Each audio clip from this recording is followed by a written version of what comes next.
Welcome to my channel physics studio. कैसे हैं आप सब? उम्मीद है सब खैरियत से होंगे। स्टूडेंट्स, आज हम इस लेक्चर के अंदर जो हमारा चैप्टर नंबर 7 है फर्स्ट ईयर की फिजिक्स का, क्लास 11 का, उस चैप्टर के हमने शॉर्ट क्वेश्चंस करने हैं। तो इसमें हमारा फर्स्ट जो शॉर्ट क्वेश्चन है वो क्या है कि 7.1 है, name to characteristics of the simple harmonic motion.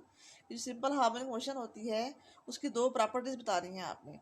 तो आप इस चैप्टर के अंदर भी पढ़ चुके हैं और इसमें मैं बता रही हूँ मजीद आपको कि जो भी बॉडी सिंपल हार्मोनिक मोशन को एग्जीक्यूट कर रही होगी उसका जो एक्सलेशन होता है वो उसके डिस्प्लेसमेंट एक्स के डायरेक्टली प्रोपोर्शनल होता है। और साथ हम माइनस साइन यूज़ करते हैं जो ये शो करता है कि जो एक्सलेशन है directed towards the mean position है। ठीक है। उसके बाद जो सेकंड प्रॉपर्टी है सिंपल हार्मोनिक मोशन की, वो ये है कि total energy of the particle executing simple harmonic motion remains constant या कंजर्व।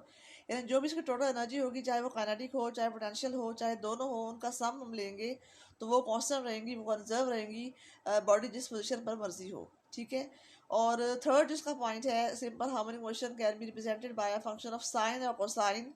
जैसा कि इसमें शो किया हुआ है कि x will be equal to x naught sine omega t plus five या x equal to x naught cos omega t plus five.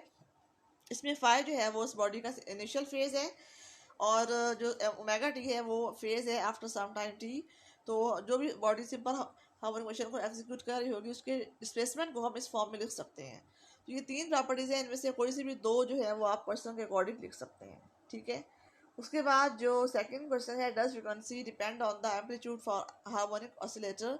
तो फ्रीक्वेंसी का फार्मूला है, अगर हम मास स्प्रिंग सिस्टम की बात कर रहे हैं तो फ्रीक्वेंसी का जो फार्मूला होगा 1/2π√k/m है। तो इसमें जो है के स्प्रिंग कांस्टेंट है, मास जो है इसकी बॉडी है, इसमें कहीं पे भी एम्पलीट्यूड का जिक्र नहीं है। तो इसका मतलब है कि फ्रीक्वेंसी जो है वो एम्पलीट्यूड पे डिपेंड नहीं कर रही। उसके बाद जो इसकी सेकंड जो है जिस पर हम बात करते हैं सिंपल पेंडुलम की, इसका फार्मूला है F = 1/2π√g/L।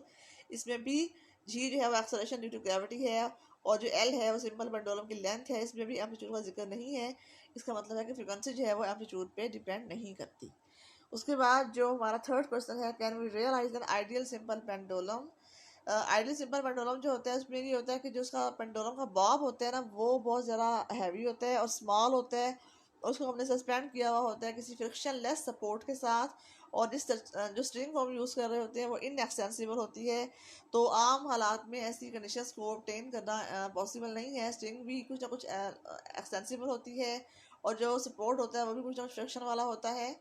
इसलिए जो है ना आइडियल सिंपल पेंडुलम को रियलाइज करना हमारे लिए पॉसिबल नहीं होता। उसके बाद फोर्थ क्वेश्चन है कि what is the total distance travelled by an object moving with simple harmonic motion SHM in a time equal to its period if its pendulum is A. कि अगर एक टाइम पीरियड क्या होता है, time to complete one vibration. तो इसमें amplitude को हम ए से शो कर रहे हैं। कोई बॉडी अगर सिंपल हार्मोनिक मोशन को एग्जीक्यूट कर रही हो तो उसमें एक टाइम पीरियड के अंदर वो कितना डिस्टेंस ट्रेवल करेगी। तो इसमें हम अगर बात करते हैं सिंपल, जैसे हम सिंपल पेंडुलम की एग्जांपल लेते हैं तो उसकी मोशन को हम स्टार्ट करते हैं सेंट्रल जो मीन पोजीशन होती है ओ, उससे हम स्टार्ट करेंगे और जिसकी एक्सट्रीम पोजीशन है वो राइट साइड पे ए होगी और लेफ्ट साइड पे बी होगी। तो हम ओ से ए की तरफ लेके जाएंगे तो इसका एम्पलीट्यूड जो होगा वो ए होगा, तो डिस्टेंस भी ए कवर होगा। फिर ए से वापस ओ की तरफ लेके जाएंगे टुवर्ड्स द मीन पोजीशन, तो ये 2A हो गया। फिर ओ से हम लेके जाएंगे towards the other extreme position B की तरफ, तो ये 3A हो गया। फिर हम बी से वापस ओ की तरफ लेके आएंगे तो ये 4A हो गया। इस तरह 4A डिस्टेंस जो है कवर होगा इन अ टाइम पीरियड। ठीक है। तो ये हमारा इस तरह 4A आंसर होगा इसका। उसके बाद जो हमारा नेक्स्ट क्वेश्चन है 7.5, वो ये है कि what happens to the period of simple pendulum if its length is doubled and what happens if its mass is double.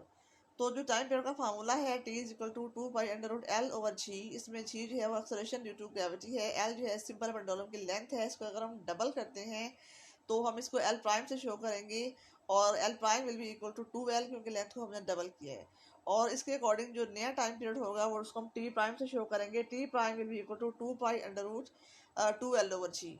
L की जगह पे हमने 2L यूज़ किया। इसमें अगर हम √2 को सेपरेट कर दें तो बाकी सारा जो इसमें 2π/L/g है वो सेम टी है जो ऊपर हमने पढ़ा।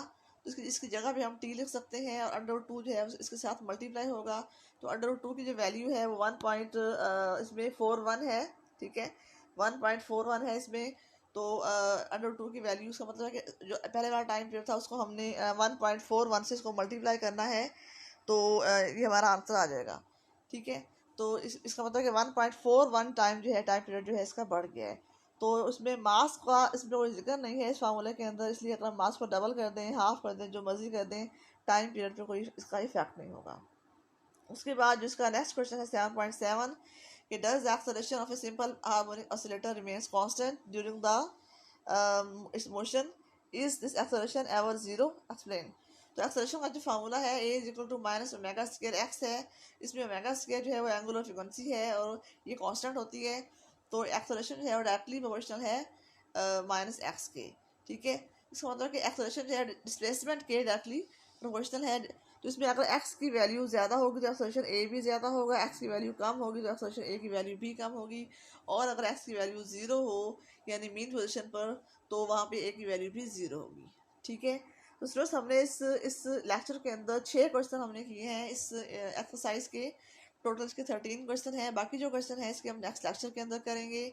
तो आप लोग इस लेक्चर को अच्छी तरह सुनें, तमाम क्वेश्चन को अच्छी तरह पढ़ें और इसको समझें, इनको तैयार करें एग्जाम पॉइंट ऑफ व्यू से, और अपने दोस्तों को शेयर करें। जो स्टूडेंट्स जो है चैनल पे नए हैं उसको लाजमी सब्सक्राइब करें ताकि जैसे ही मेरी नई वीडियो अपलोड हो फ़ौरन से आपको रिसीव हो जाए।